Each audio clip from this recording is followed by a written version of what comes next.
This is 7 News. Tonight, the devastated family of Liam Davies, their message after his tragic methanol death. Liam did nothing wrong. You simply don't expect to be served a drink that is lethal. Cyclone Narelle bears down on the northwest, Exmouth in the firing line.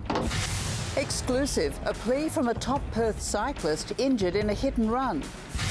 And Anthony Morabito's mentor on what lies ahead for the injured docker. From the studios of 7 Perth, Susannah Carr. Good evening. The parents of a Perth teenager who died from methanol poisoning say they hope the tragedy will serve as a warning to all Australians. Tim and Lani Davies spoke for the first time today, describing their son's death as a hideous crime. Grant Taylor reports. Tim and Lani Davies with sons Connor and Keegan publicly honouring 19-year-old Liam. The family's now determined his death won't have been for nothing. We have decided to speak today in the hope that by sharing this tragic death of our son, we may be able to warn others and prevent this hideous crime from taking another life. Liam was with family friends on holiday in Lombok, an island just off Bali. On New Year's Eve, he was poisoned by a cocktail laced with methanol. Tim Davies says his son was initially diagnosed at a local hospital with a brain aneurysm. By the time he was flown to Perth and the mistake realised, it was too late to save him. The Davies then had to make the heartbreaking decision to turn off life support. Liam's brain was no longer receiving any blood flow, and at 1 p.m. on the 5th of January, he was declared brain dead. Tim Davies says his son was a typical fun-loving teenager, a state under-19s lacrosse player and an apprentice carpenter who wanted to one day travel the world before settling down to start his own family. Liam did nothing wrong. You simply don't expect to be served a drink that is lethal. If you have loved ones in Indonesia, we suggest that you contact them and make them aware of what happened to our son so that they do not fall prey to the same event. As of yesterday, the bar that allegedly served Liam the drink was still operating. The Davies are now urging Indonesian authorities to take aggressive action against those responsible. If some good can come out of this and it changes how they administer stuff over there, then great. It's just a bit too late for us, I guess. Grant Taylor, 7 News.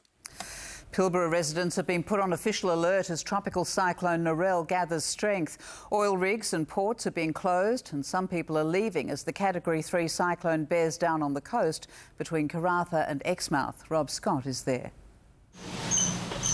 Exmouth is a town bracing for a hit. Preparations are already underway for the arrival of Cyclone Narelle. We get out of here tomorrow morning. Salvatore Cicchelli is taking no chances. He's shutting his Italian restaurant and leaving town. It's dangerous. Tropical Cyclone Narelle is currently Category 3.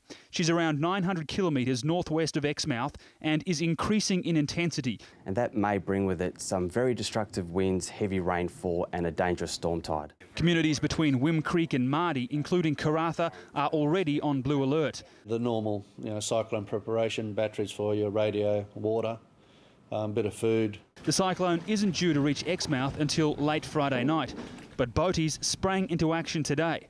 The marina filling fast as they began securing their vessels.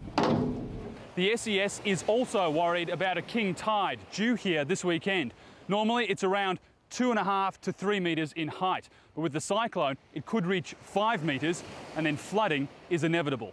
For some who've seen it all before, Narelle is nothing but a minor inconvenience. We're going to stick it out. It's still a long way away yet, so no worries.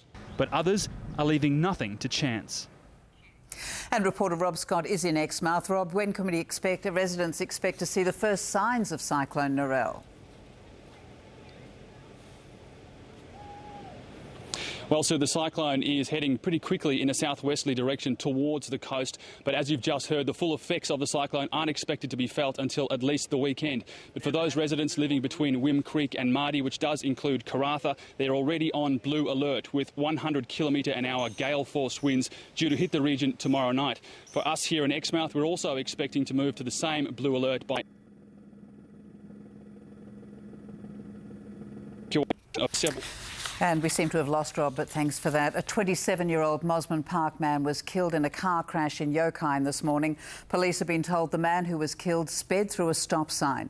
As Tracy Moran reports, the driver of another car is wondering how he escaped unhurt.